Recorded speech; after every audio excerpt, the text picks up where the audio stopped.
All right, let's get into it. Okay, so how did Rome become an empire? Well, they started out as a republic founded in 509 BCE after kicking out their last king.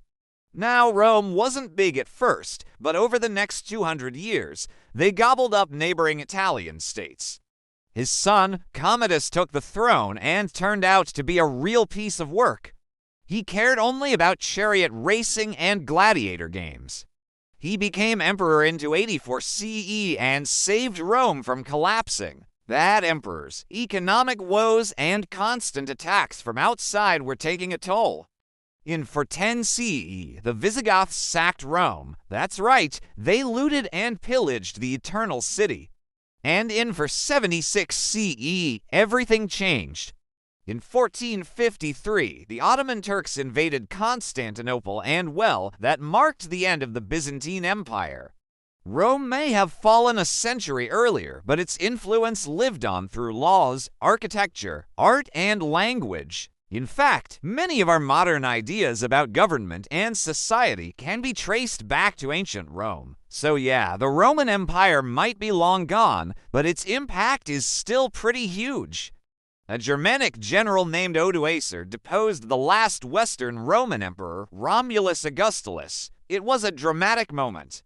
Some say it marked the end of classical antiquity and the beginning of the Middle Ages, but hold up, because there's more to the story. Here's what he did. First, he divided the empire into two halves, east and west. It was based in Constantinople, which was a super strategic city. Plus, it had access to the riches of the East. The eastern half continued Roman traditions, preserved Roman laws, and spread Christianity throughout Europe. One of the most famous Byzantine emperors was Justinian I. He reigned from 527 to 565 CE and had big dreams. He wanted to conquer the Western Empire and bring it back to its former glory. So he launched a series of wars and actually managed to reclaim some lost territories. He also reformed Roman law, creating the Justinian Code, which was a huge collection of legal rules and principles. And let's not forget the Hagia Sophia, the most spectacular church in all of Christendom. Justinian rebuilt it after a fire, and it became a symbol of Byzantine greatness. However, reconquering the West drained the empire's resources, and they faced a lot of opposition from the Bulgars, Persians, and other Germanic tribes. Towards the end of Justinian's reign, the empire was exhausted and ready for some peace. This made it easier to rule such a huge area. Then he created a system called the Tetrarchy, which means rule of four. For leaders shared power to senior emperors and to junior emperors. So it was like a team effort. The idea was that one of the juniors would replace each of the seniors when they stepped down. It was a good plan, and it worked for a while. Diocletian also tackled the economy head-on.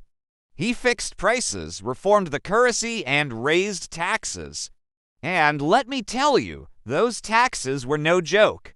He also strengthened the army, making it even bigger than before. And guess what? It worked. He stabilized the empire and gave it a fighting chance. After Diocletian, Constantine the Great took over. He reunited the empire, legalized Christianity, and built a new capital city, Constantinople. He ignored the empire's problems and basically said, "I'm emperor, so deal with it." That attitude set off a chain reaction. Remember the good emperors before him? Well, they had a system for choosing heirs. It was kinda like a family business. But Commodus broke the tradition and chose his horse instead of a worthy successor. This kicked off a power struggle and civil war broke out. In fact, over the next 50 years, there were 20 different emperors. Most of them met a violent end, getting chopped off, poisoned, or just plain murdered.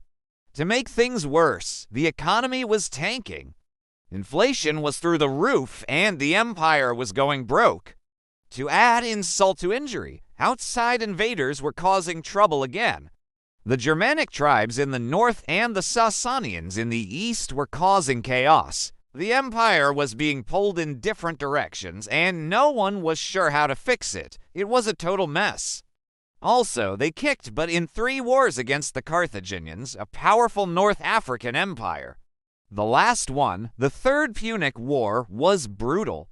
Rome destroyed Carthage completely and got lands in Spain and North Africa. So, Rome was looking pretty good. Their military was top-notch, and they were making bank, but there were problems brewing. Rich and poor were living far apart now, literally and politically. The gap between them was huge. Plus, the army and the government were getting too big for the Republic's system to handle. It was a mess, and in 133 BCE, a Roman general named Marius tried to fix it. He wanted land reform and political change, but instead kicked off a series of civil wars. Over the next 80 years, lots of famous leaders popped up, including Gaius Marius, Lucius Cornelius Sulla, Pompey the Great, and of course, Julius Caesar. Finally, Caesar crossed the Rubicon River in 49 BCE, starting a civil war. He beat his rivals and took control of Rome. In 44 BCE, he made himself dictator for life, but the Senate wasn't cool with that. They saw it as a threat to the Republic, so a group of senators led by Cassius and Brutus stabbed Caesar to death. They thought they were saving Rome, but boy, were they wrong. That assassination led to more civil wars. Eventually, Caesar's adopted son, Octavian, defeated his enemies and became the first emperor of Rome. In 27 BC, he picked the title Augustus, meaning majestic. And with that, the Roman Empire was officially born. So during this time, the Roman Empire hit its stride. It reached its greatest size and prosperity under emperors like Augustus, Trajan, and Hadrian. The Pax Romana, or Roman peace, lasted over 200 years. There was peace within the empire and also outside its borders. Rome didn't go to war much during this time. It was also a golden age for art, literature, architecture, and technology. Rome was building roads, aqueducts, public buildings, and cities all over its territory. Plus, the Roman legal system was top-notch. Many of its ideas about justice and law are still used today. Latin spread throughout the empire and became the common language. Roman culture blended with Greek culture to create something awesome. And later, Christianity started in this period. But, and here's a big but, life in Rome wasn't all sunshine and roses. Sure, emperors kept things stable, but they were also really powerful. And as we know, power often corrupts. Most emperors were okay, but some were straight up terrible. Take Caligula, for example, who was known for his wild parties and insane spending. Or Nero, who was even worse. He blamed Christians for a fire in Rome and persecuted them, killing tons of people. Then there were the economic ups and downs, plus invaders always poking around the borders. It was a lot, so what happened next? Well, in 180 CE, Marcus Aurelius, the philosopher emperor, kicked the bucket. But then along comes a guy named Diocletian. But meanwhile, back in Rome, the Western Empire was having a rough time. Now, while the Western Roman Empire was indeed toast, the Eastern Roman Empire, also known as the Byzantine Empire, lived on for another 1,000 years. Anyway, fast forward a few centuries, and here's the deal. Alright, if you want more videos like this, don't forget to subscribe.